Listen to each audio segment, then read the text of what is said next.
Well, this is Dave Gaddis, and today is March 3rd, 2015, and today we're interviewing Emil Montcivais here in Mi Tierra restaurant in San Antonio. So welcome, Emil. Why don't we start at the very beginning and say when and where you were born? I was born in Bryan, Texas, and I was born in January the 14th, 1942. Okay, and what did your father do that you were in Bryan, Texas? Well, my father and his family immigrated from Mexico with his dad and mom and about 10 kids, and they came over because they wanted to find a better life in terms of what they wanted to do for their future. They spent a lot of time actually in the Bryan area. It's the Brazos County, which is more of a cotton county. So a lot of the work that they did when they first came to this country was in the cotton fields in Brazos County. Okay. So his dad's the one that was sort of the initiator of coming over here and setting roots in this part of Texas. Did you stay in Bryan your whole childhood, or? Yeah. I was in Bryan my whole childhood. Okay. So you graduated from high school in Bryan, and where did you go from there? Well, I went to just right down the street, 5 miles down the road for College Station, Texas. Okay. What did you study there? I studied a Bachelor's of Architecture. Okay. And I got that. And what got you interested in architecture? Well, what happened is Uncle Sam was knocking on the door. Okay. This was 1966. Okay. And, the Vietnam War was all going on. And being a planner, not necessarily at that time, but being an architect or an architectural student, I started thinking of, well, what were my options, in terms of joining the services, being drafted, because I got my notice, or should I head out to Canada? So I looked at all those three options, and I finally decided the best thing to do was probably just join the service and went to OCS school.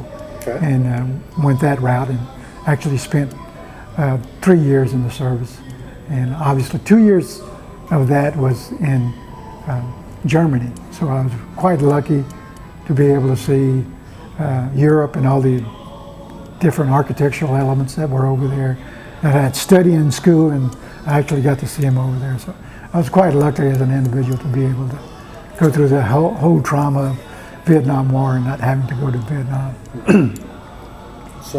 But why architecture? Architecture, actually what happened was, when I was studying in high school, I had a couple of cousins that lived from the valley, and they came up to A&M to go to school, and they were studying architecture. And so talking to them and what it was all about and what I could do with it, it seemed interesting to me. So I decided that would be the route to take to be an architect. Okay. So you got your degree now, you're out of the service, and what do you do next? Come back, and I was going to get a master's of architecture. Okay. And so I applied and everything, and I started the whole process. And then one day I walked into the class and I saw all these guys on the drafting board, just you could see smoke coming out of all the work they were doing, I started thinking, I said, do I really want to do this? I said, what about the big picture? What do I really want to do? And I had an opportunity to meet with some of at that time, the planning department staff professors, because I was Hispanic, because I was a minority, and were trying to get me interested in doing something to really being in planning school. And then I started talking to them, and they were talking to me about what planning was all about and how you could help create a better environment and better future for people. And that's sort of what I started thinking, is that being a minority and the impact that it happened to me in terms of being a minority, what could I do in a planning field to make some differences to people in different parts of Texas, in the community, and just what could I add to help people, a minority. Okay. And this was at A&M as well? Yeah, this was at A&M. Okay. Yeah. remember some of the professors in the master's program that stood out? I'm trying to. You caught me. I'd have to go back and think about that and send you a card. Well, that's okay. But I'm trying to remember. Or maybe classmates? No, I can't focus on the classmates. It was really the profs. But you know, I'm 73 years old now, so I'm not quite. I'm sort of losing a little of that. So this was in the early 70s? Late Well, 60s? yeah. I graduated '66 with the architectural degree, and then I got my master's in '71 Okay. for city planning. Okay. And A&M at the time, so... Yeah. So you were in the Corps as an undergraduate? I was at Corps, the undergraduate, but I only went 2 years because, you know, when you go to school as an architect, you have all this more of a liberal approach to everything, and you're like thinking, what the hell am I doing in terms of this whole idea about the Corps? It just didn't relate, you know? So after 2 years, well, the other thing too, I had to work also part-time to pay my way through college. Okay. Of course, I did live at home, but I still had to work at some place to earn some money to go to college. So rather than being in the Corps all the time, that I had the opportunity to work too. Okay. So that was really sort of the rationale of why I didn't stay in the Corps. Okay. But when I did graduate with my master's in planning, and I was going to go to the service, I said, you know, I made all this investment and everything. Why should I go in as a enlisted person when they have this program where I go 9 months of OCS, you come out and you be an officer and you serve 2 more years after that, and then you get out. So I went through the OCS process. So that's the way I did it. So when did you get your first job as a planner? In the planner, it was 1971. And that was doing what? I was actually a city planner for the city of Fort Worth, Texas. Okay. So just an entry level? It was a planner 2 position at that time, yeah, that I came in as. You remember some of the projects you may have worked on? Yeah, at that time, I'm trying to remember, there was another planner architect type guy that was in the planning department at that time, and he was doing sort of like a master plan for a part of the city that actually was out by the airport, and it was city property they were building the new DFW airport, and so that city property was going to be not an airport anymore, and that was all going to go to DFW. So the idea was, what would we do with that property? So we both worked, and I was sort of like a helper type at that time. I wasn't sort of green.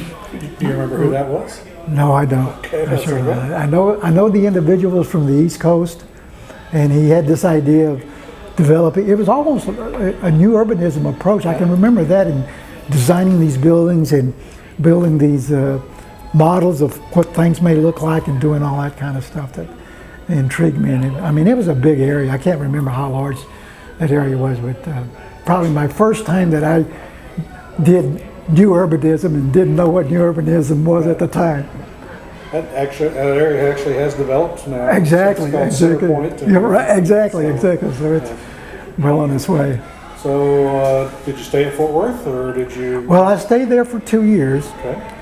And I had applied to be a senior planner, and they had an opening because my boss left, and so his position opened up, and so I wanted to be a senior planner. I made the application. I felt like, well, I've got a bachelor's degree in architecture, I got a master's in city planning, you know, should be a piece of cake. Unfortunately, there was an individual that actually he wasn't even with the city, he was a city program. I don't know if you remember back then they had these city programs that the federal government financed that had where people go and work. Can't remember the name of the program, but it was like some kind of act that city development or jobs program or something of that nature, where the federal government would give the city the money and they in turn would hire people to do work for them. So this guy actually that got the position was actually actually he was in real estate. That was really his background. He had no degree in planning that I knew of, or even a master's or even a bachelor's degree of any type that I knew of. So that sort of turned me off, and so I immediately applied for being a senior planner in El Paso, Texas. Okay. So. And so how long were you in El Paso? In El Paso from 1971, probably about 8 years. That I was there for 8 years to be a city planner. Remember some of the projects you worked on? Yeah. The major project was we were doing a master plan for the northern part of El Paso, and I don't know if you know El Paso that well, but you have this town center, and just north of it is this big McKilligan mountain, which is just a monolithic point right in the pointing right to the downtown. So we did this master plan for this area, and trying to basically what we did is just, as city planners, we use all these different colors. So we colored that green because we felt like that would be a great state park at some time in the future. And so that's really what we did. And then we did some other stuff around there in the type of commercial uses and residential uses. But it was pretty neat because once we put and approved that comprehensive plan for that particular part of town, in essence what happened, historically what happened, over time the state did buy the land and make it a park. So it was really a way of us getting free parkland for the community, but also it was a way of saving development on the mountaintop. So I think it was a real positive stroke for the city in terms of the way it looks today. And that's one particular project. There were other projects. Because of my planning and architectural background, I did do a lot of design work there. At that time, through the bicentennial, we had a mayor that was interested in doing 2 small museums, and he also wanted to do an amphitheater.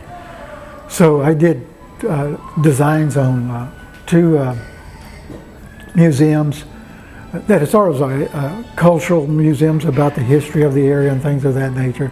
We had one that was located as you came in into El Paso on the east side, coming from the Fort Worth, Dallas area, and then we had one on the west side of the mountain, which was relating to the history and the culture of the mountains. And then the amphitheater was on McKilligan Canyon, which was just north of the downtown, and that was a joint venture with the county, because the county had the property there, so we used their property, and we used, again, another federal program to finance the construction of the theater. And it's a prominent element there, and it's used yearly in terms of fiestas and telling the story of El Paso, and as part of their presentations there on a yearly basis. Of course, they have other things, but that's a well-noted entertainment venue today in El Paso. Okay. And when did you get licensed as an architect? I got licensed actually after all that work. Oh, okay. It was sort of funny because at the time I was doing all these projects, the local American Institute of Architects, El Paso, boy, they were up in arms because they started because the silly newspaper, you know how the reporters are, they got the words wrong. They called me an architect, and I told them I wasn't an architect, that I was a designer, because I couldn't call myself an architect because you're not registered in the state of Texas. So man, they were after me. They were ready to take me to court. I said, hey, you can take me to court, but you're gonna have to take the papers to court, because I didn't imply that I was a registered architect. So somehow the city, through that process, I was able to design the buildings, and we did the construction documents, and we had people out in the field doing the construction. Okay. And similar question, when did you take the ASCP exam? ASCP exam was probably back in, I'm going to say like 1976 probably. Okay. And that was when you were in Fort Worth? Or? No, that's when I was in El Paso. Yeah, El Paso. Yeah. Okay, so after El Paso, where'd you go next? Well, I came back to Fort Worth. Well, I thought Fort Worth made you mad. Well, it did, but I was looking at the opportunity and further opportunity in El Paso. But what happened, it's sort of like you have a new regime that came in. The old mayor went out. There was this new mayor that came in, and so the old mayor had like this. I was actually working when I was in El Paso. I was working in the planning department, but then they had an office that was part of the mayor's office, and so when I was doing all these projects, I went over there to do that work. So I left the planning department. So after that, when the new regime came in, I got ousted from the mayor's office, and well, I couldn't go back to planning because they didn't want me. So I ended up in Parks Department, and I actually was sort of lucky because I actually had the opportunity to design a number of parks. So that was the positive part of that whole process.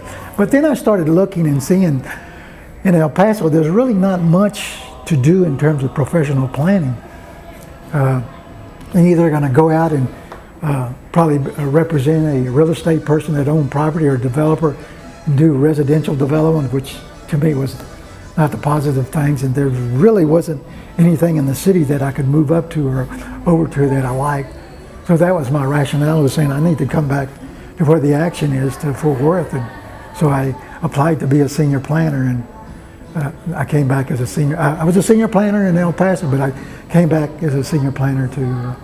And before we leave El Paso, can you remember some of the people that you worked with in planning department? Or? Well, there was one guy, Nestor Valencia. He was the guy that was in charge of that office that was with the mayor, and he was really a positive person there in terms of getting things done and working with the mayor and working with us and really making things happen in the community. And so that was probably one person that really helped in terms of helping us getting things done in terms of planning and architecture to present it to the policymakers. So that he was a good person. Okay. So you came back to Fort Worth, and this was about 1980? I've been, let's see, about 8 years over there. I would say 1979 or 80. Okay. Came back to Fort Worth. Okay.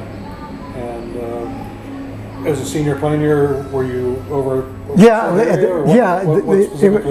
it was funny because when I left Fort Worth a number of years back, we were doing comprehensive planning, and so when I came back, it was another time to redo the comprehensive plans. So we were going through that process, and so I had a number of people with me that was doing that. So I had I'm trying to remember, maybe about 5 planners that we were doing comprehensive plans and community plans in the area. Okay. To address that issue in terms of. Was it the time they were doing sector plans, or did they call it something else? Well, it was sector plans. Yeah, that's when they called it sector plans at the time that we were doing all that. You remember the planning director at the time, or? The planning director at that time was. No, I don't. Okay. But he actually was there for a while, and he was a real estate. He had a real estate. Not the same one, but he had a real estate background. But he was very, very positive in terms of what he was trying to do for planning. I don't know if you remember back then there was this Greek architect planner at the time that was sort of the guru about planning back in those days, and so this guy was sort of feeding off that whole idea about this Greek urbanist or planner that was doing planning. So we sort of based our whole idea and concepts on the whole idea about planning and sector planning on that. Okay. And any particular project or plan that you're particularly proud of? Well, one of the things that was really interesting was working and doing a downtown plan that we work with the property owners. And of course, the largest property owner in downtown Fort Worth was the Bass Brothers, and so you had a willing person there that you could do a plan around, and you knew that it was going to be implemented simply because they had control of the land and so forth, and they had the investment money to do it. So I feel real good and proud about when you go back down to downtown Fort Worth and you see all the mixed uses and the activity that's going on there, I mean, I can feel proud that I was a part of doing all that, and it was very, very exciting. So every time I do go back there, it's exciting to see what the downtown is all about and all the people that congregate. The whole thing that we talk about is planners to try to key a sense of place and make it a very attractive environment and mixes of uses. And so that was one of the biggest projects I think that was really exciting and neat. Well, you didn't stay a senior planner forever. So. No. You know, from then I moved on as an assistant director. As I said before, when the director was let go at the time, they appointed actually James Toll. I don't know if you remember James Toll. He was a planning director at the time, and when that position, after that position, there was an opening for an assistant director. So I tried to apply for that, but I didn't get it. He brought some guy in from Yale, from actually Harvard. He graduated from Harvard. They came down, and so that's how that worked out. But over a period of time, as a senior planner, I moved on as an assistant director, because after James Toll left, then Bruce McClendon came in as the planning director. As I told you before, at that time I applied for that position too and got interviewed, but you know, obviously McClendon had a lot of back skills in terms of dealing with Arlington and other cities before that as a planning director. And so, but all of that came out positive for me, because what happened is the assistant city manager, David Ivory, you remember David,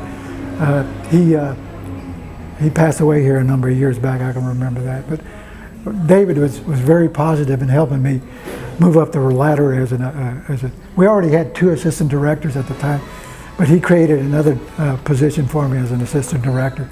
So I moved up to that position. Okay. As assistant director, what kinds of things were you Well, it was focused on planning and urban design type projects and programs. Did some work even in the stockyards. We developed a master plan. I was all part of that at that time, and developing a master plan for that area. I also was involved in, there's a street on the south side of Fort Worth that was, we redeveloped. thinking of Magnolia? Maybe? Magnolia, yeah, I can't even remember the streets. There's been so many of them. But yeah, Magnolia Street, where we actually went in and we put those mouse ears, and we kept the parallel parking and really made it attractive in terms of brick pavers on the sidewalk and, you know, some on the street, and adding vegetation. Really made it an attractive corridor along there in terms of those type of more architecture, urban design projects that we did. And we did the same thing up on the north side, where there's a old Mexican theater up there on Main Street before you get to the stockyards. All that area, if you go out there now, you'll see, was redeveloped with the idea of trying to tie that all together. Okay. That particular project that went up on Main Street, as a designer and a planner, you know how you have a block, and in one half block you have commercial, and on the other side of the block you have residential. And so my idea was to use the alley as a walkway and really try to mingle the residential with the commercial and really create a positive for the people that own residential property there, because I was trying to niche out the backyard for commercial properties where they could sell their goods there, you know. And so it was that kind of a promotion I made. And I just had one person that owned property there, and she just gave me hell about it, man. She was trying every which way to get my ass fired, because she said, you know, it's just messing up her environment. I said, well, you know, there's a positive to this. You know, you're able to take your backyard, you can do some commercial activity in it. She wouldn't buy it. So that's the way I worked it. Well, if it's any consolation, Magnolia has turned out to be a great success. Yeah, and so it's a real hip spot now. Yeah, so as a Main Street, it was, you know, I really think about it, it's a positive thing. And then the stockyards has improved quite a bit too. So those type of more, not necessarily planning, but urban design type projects really helped us. Okay, Okay, we're back. You were an assistant director at the city of Fort Worth. Yeah. And you were talking about some of your All projects. those different projects and programs. You remember some of the employees that maybe worked for you at the time? I got to go back and think about that. We just talked about one of them here. Just You get asked about Paul Nettie. Paul Nettie was one of them there. And Jesse Torres. Jesse Torres was one of them. I'm trying to think of the others. Hadiri, there was another one. I can't remember her first name. Right. You know who I'm talking I know about. who you're talking about. Her husband is a professor at Arlington. Jumani. Yeah. So, okay. So the director ultimately left, and so you. Yeah, and so I applied for the position as planning director, and fortunately I got it. Okay. So spent a good 8 years, well, let's see, about 5 years as planning director there. Okay. And again, continuing the same type of programs and projects that we were doing at the time in terms of continuing the comprehensive planning and doing these other urban design type projects. The other thing that came out of that, we did a master plan for south part of the hospital district where the Magnolia Street is. So we did a master plan for that entire area and worked with the hospital district and really created an opportunity for economic revitalization, redevelopment to happen in those areas. And that was a major change in terms of getting more mixed-use development and other activity along those corridors and seeing the expansion and growth of the hospital district. Okay. That was probably one of the major ones in terms of what I enjoyed in terms of making something happen in terms of revitalization and redevelopment of the community. Okay. And you said you were director for 5 years. Do you remember when those 5 years were? Well, it would have been probably from, let's see, I came here in 97, so I would say like 92 to 97 generally. Remember who the city manager was at the time? I knew David Ivory was still there as assistant city manager, but I don't remember. I can't remember him at the time. I do remember that back then, at one point, there was, before that time, there was a mayor. Actually, she's a House of Representative now. Kay Granger? Kay Granger, yeah. Okay. She was there for a while as part of that process. Okay. So after 5 years, you decided. Well, you know, they didn't kick me. They didn't get rid of me this time. I was doing fine. I was happy with what I was doing and had been there for a number of years. And I was thinking, well, a few more years and I'll probably stay here and retire, or hopefully maybe move up the ladder. There's maybe a possibility of assistant city manager or something like that. And then this position in San Antonio came out. And my wife says, why don't you apply for it? I said, I don't really want to. I'm happy where I am. I said, well, I'll go ahead and do it. So I did it, and lo and behold, they said, come down for an interview. So I came down and made the interview, and Mr. Briseños was the city manager at that time, and actually he was very positive. It was sort of good because they were interested at the time in doing community plans. And of course I had all the skills and background in Fort Worth doing all that kind for those type of plans. And so I felt probably because of that background and the skills that I had the opportunity to come here and be the planning director. I was fortunate because I had a mayor at the time, Mayor Peak, and then also a number of council members. Ed Garza was one of the council members that were really, they had a planning background. So they were really focused on doing planning. So they were I didn't have major issues going to the policymakers and getting things approved and so forth. Maybe I had one or two that raised a little hell simply because they were from the north side and they were more conservative in terms of their view about planning, what it should and shouldn't be. And they used to give me a lot of hell at the council. But in all, that it was good that I had those policymakers. And then after peak, Ed Garza became the planning director. The city manager. So not the city manager. I'm sorry, the mayor. So that when you have the policymakers that can understand what planning can do to the community for its future, it was really a very positive thing in what we were doing. And so, you know how it is when you first get in. They give you all the money and that you need, and I need so many people, and I need to do this and that. And you give them a budget. Oh yeah, here. They give you all the money, right? And so I was traveling along grade, doing all these community plans, and so we were really just fulfilling what they needed and getting it done. But then not necessarily toward the end, but at some point in time, we were getting issued other projects. And so as planners, you think in terms, okay, I'm doing 6 plans this year, but now because I've got to do these other 2 or 3 projects, then I'm only going to do 3 or 4 projects or something like that. It was always, we're doing a new plan, but we have to revise an old plan. So we may be doing 2 new plans and revising 1 old plan and doing the other projects that we were supposed to be doing.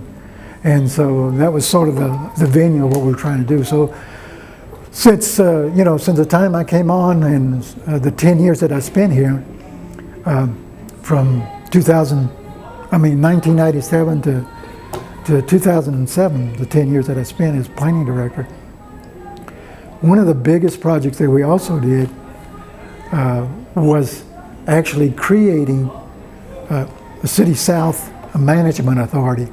It was the first in its kind for the state of Texas, in that we were able to go to the state of Texas and get legislation that gave us the opportunity to create this agency, City South, the authority.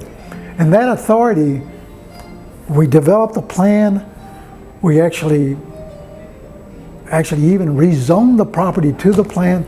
And this is a large, this is like, I can't remember now how many square miles it is, but it was huge. It was like from 410 south all the way to 1604 where you go around.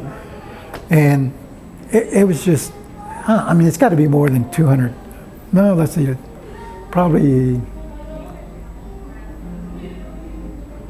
80 square miles or something like that. It was huge. And so we had the opportunity to set in place what the future land use was going to be in that area. Of course, the biggest thing that moved all this was Toyota. Toyota came to town and they were concerned and said, well, if we put this little industry right here in the middle and all this, we have all this growth and development around it that's going to be residential, 10 or 15 years from now, we're going to have all these issues with the people that are living in these residential area because of traffic, noise, smoke, paint smells and all that. So they said, we really need the protection. So that was really the rationale and the basis for doing all that we did. So actually it was the first time in the state of Texas you ever had the opportunity to zone property outside the city limits, create a plan and zone it that was actually in the county. And so that was positive.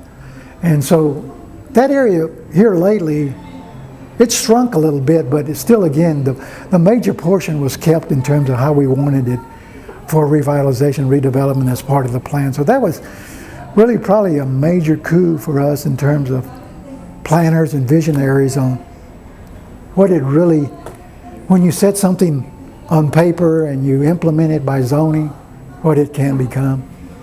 And so that sort of has set the footprint for development down there. Okay. And one of the funny things is, sometimes I drive that area, and of course you drive 410, and on the left side is the old signage, and you have these large 15-foot high, signs with one column. Then on the other side you have the monument signage, And then I'm looking and say, did I make a mistake here? Those signs are sure small. And I started thinking, maybe I should have gave them a little more area to make the signs a little bigger, but nah, it looks good. So once you get off the frontage road, then you can see them. But I mean, it's really a positive stroke for us in terms of all the things we talk about as planners in terms of making a better environment. Well, you've always had an interest in urban design. Are there any particular design projects here in San Antonio you're proud of? When I got here, I did not, being the planning director, trying to go back in time and see, there wasn't really too many urban design projects that we actually worked on. But did work with developers to do that, some of the stuff that we did, like Pearl Brewery that you see here and all that new urbanism that's happening in those areas. When I was planning director at the time, they came in and we worked together, but not necessarily the planning department itself for me, but I did have my hands on some of those particular projects that you see today in terms of new urbanism that are happening in the community today. Okay. So, and do you remember some of the staff people that you worked with? Well, some of them are still there. One of the person was Catherine Hernandez. She was my assistant, and she really was the person that helped me through a lot of this.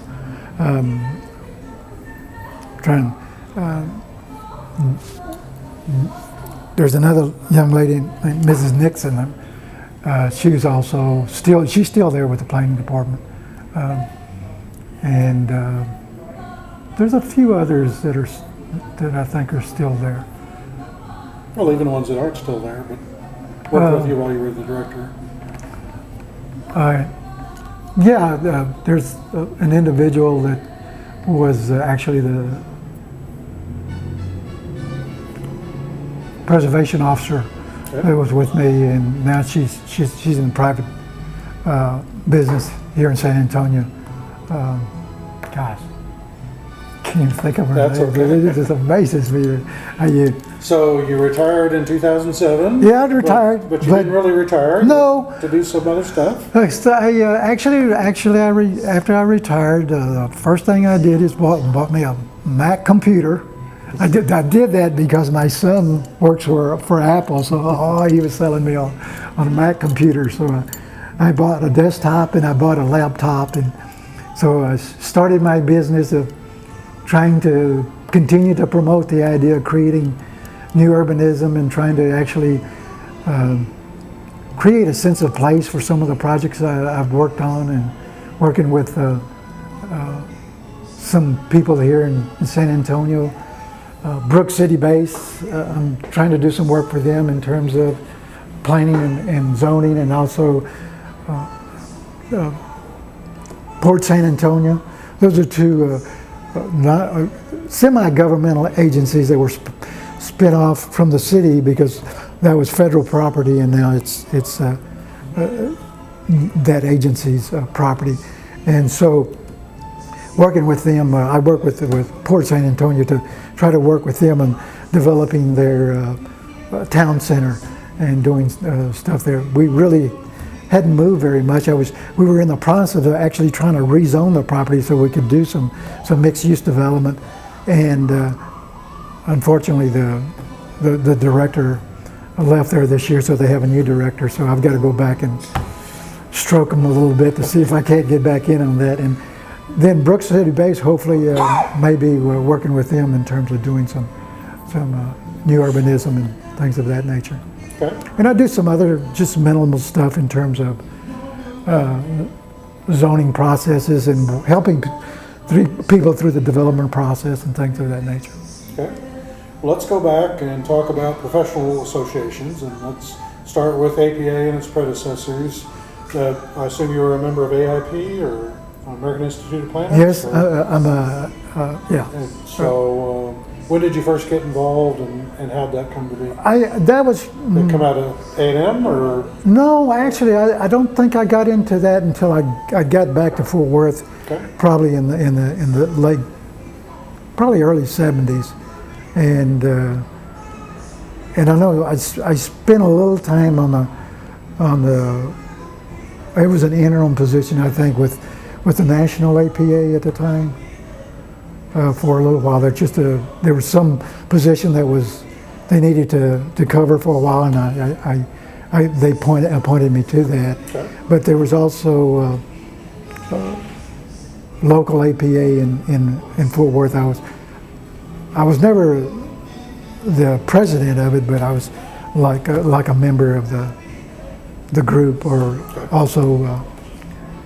But I really didn't focus a lot on APA. But now when I got here, there is this local APA chapter, and I do meet with them once in a while. But our pal Bill Myers and I are thinking maybe they need some infusion of some old blood, because locally they're not doing very much. So we might try to get in there and ruffle some feathers in terms of getting some things done. Because were you also active in AIA through the years? Yeah, more so in Fort Worth, and also when I got here in San Antonio, I created a bond and relationship with them, because I wanted to make sure AIA was quite involved with what planning was doing in the community, and where they could play a key role in pushing or promoting the things that we were doing, but also as an officer in those associations. Any other organizations? Yeah, Congress of New Urbanism. Okay. I belong to the chapter that's out of Austin, but we're trying to create a chapter here, and we're having meetings. Probably a couple of older people, and most of the others are millennials or younger groups that are just fresh out of college or going through the university and trying to get an education. But it's just try to keep up with what the profession is all about and where it's going and what things are trying to do in terms of its future. Okay. We've gone through a fairly long career with you. Looking back, were there some mentors that helped shape your career, or people that you looked up as you? Well, one big mentor who actually was a professor at A&M Hinojosa, Chewy, I don't know, you probably know him. He was very instrumental in getting me on my path, and he was very positive about the things I was doing. And then when he'd see me while I was working with cities like Fort Worth or El Paso or San Antonio, he was always positive about the things, always pushing me forward in terms of things I was doing, and that kind of stuff. So probably any mentor, he probably was the key in terms of pushing me towards what I was doing and where I was going. Any others come to mind, or? No, actually, Chewy was the one that I always conferred with and worked with, and he probably was the key person in putting me on my path of where I was and where I ended up and where I'm going. Okay, the flip side of that, do you have any proteges or people that you've mentored that you're particularly proud of? Well, I would think Catherine Hernandez, even though she wasn't a planner, she went on to other things in the city. Now she's back in the development services and she's doing zoning. But Mrs. Dixon also is still in the planning department. I would venture to say, if you talk to a lot of the people that I work with, because a lot of times when I go to some meetings, back to some of this, that I meet somebody new that's part of the planning department now, and I say, "Oh, we heard so much about you." And I'm like, "Well, that could go both ways." She says, "Oh, no, it's all good. Everybody says great things about you." And there's a lot of people. There's another guy locally that he passed away a number of years, but his name was Nani Falcone. But he was with the neighborhood associations when we were doing all this neighborhood plans and community plans when I first got here. He was a great guy in terms of mentoring me and giving me directions and giving an idea of, the issues that you may have to deal with and so forth. And I really, and also Ed Garza, the former mayor, and Mayor Peak helped me towards some processes sometime when I was, and also the city manager at that time, Alex Briseño. He was very positive in terms of the things we were doing. And he was a good person in terms of backing you up with the policymakers, telling the policymakers that, he's the professional, you're the policymakers. If you want to change the policy, change the policy. but that shouldn't go against the director who brings forward these things that you want to do and how to do them. So Alex Briseño was a really, I would think, a top-notch city manager that was very instrumental in making things happen. If you had to give some advice to a young planner right out of school, what would it be? Well, I think the first thing is understanding what you're supposed to do, the process of doing it, creating relationships with the policymakers, and really building a relationship with them so they can understand the importance of what you're trying to do. And I was lucky, like I said, here in San Antonio, that I had that because I had the policymakers to do that. So I really didn't spend a lot of time doing that. But I think if you as a young planner know what that relationship is, who's the policymakers, and trying to build a bond and a relationship with them, and bring forward stuff to them, or even to associations that they belong to, so you can educate the people in the community what are the positive things that planning can do to the community, and where the community can be in terms of creating a vision and how to reach that vision, and some of the things you have to do. It may be difficult for people to swallow in terms of rezoning your property and things of that nature, but that would really be positive for the community in the future. So I think those are the key things in terms of people who are just getting into it. Okay. We've talked a lot about your professional career. What about the other side of your life? What is, you've got family? Oh yeah. I have my wife, and we have 3 boys, and I got 2 grandkids, and then I have, and 2, the 3 boys have the wives, and one of them doesn't have a child, but the other 2 do. And I go back a lot, and back to what I talked to you about living in Fort Worth and El Paso, and making the trek up all the way to Portland to visit my wife's family in Portland when we were up there, when we moved up there, or when we went on to go on vacation up in that area, and all the things that we saw, California and in Portland, in terms of the influence that had in terms of coming back and doing things in the cities that I worked in, but also the things, the memories that you have about your children, and working with them and watching them grow up. And we had 2, like I told you before, Volkswagen buses, and all the memories we have about that, and going to those vacations and enjoying those type of things. And it's just been a terrific life as far as I'm concerned for me and my family. And now the next process is with the grandchildren, and building a relationship with them. The local grandkid he's 8 years old. His name is Joaquin Emilio. He was named after my father and his father, and then they won in Austin. His name is I can't believe I reached a blank. You're going to be in trouble. I know his name. His name is Max Stone Montcivais. Now, how the Stone came in that's my wife's maiden name. Okay. So they wanted to have that relation. So it worked out. Okay.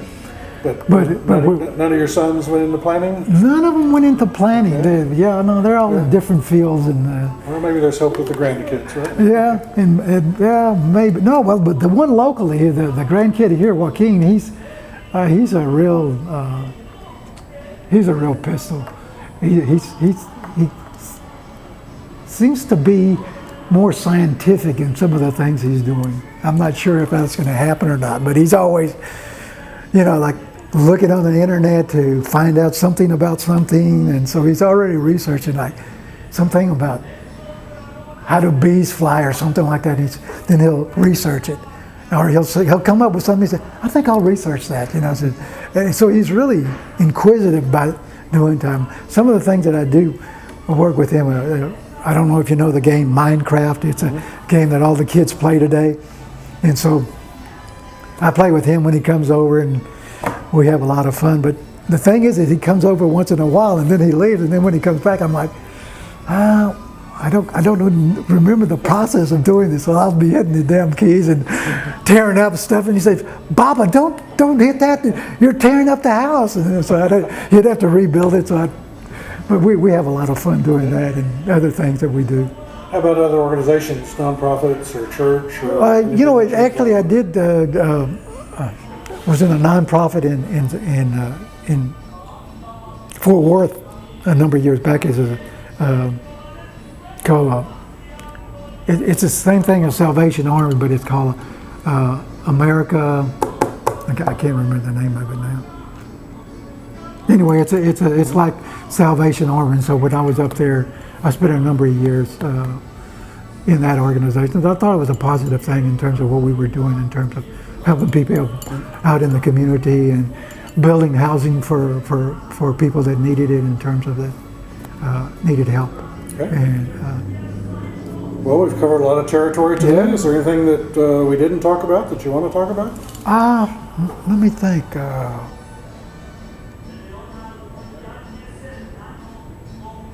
No, not that I can think of at this point. Okay. And I would be remiss if I didn't bring up the fact that you used to have a Porsche when you were in the Army. Well, yeah, that was, Since I drive one too. So. yeah, that's good. We could that can go on record. But, Oh yeah, that was interesting. Yeah. So with that, I want to thank you for spending some time with us. Well, thank you. I enjoyed it. I hope I shed some light on planning. I think one of the things I really want to point out on the end here is that, you know, being of Hispanic culture, Mexican background, I think really played a key role in what I really wanted to do to try to make a difference to the community. And I think it has, the way you see life when you were young and the things that happened to you that were prejudices that happened to you as you grew up as a child.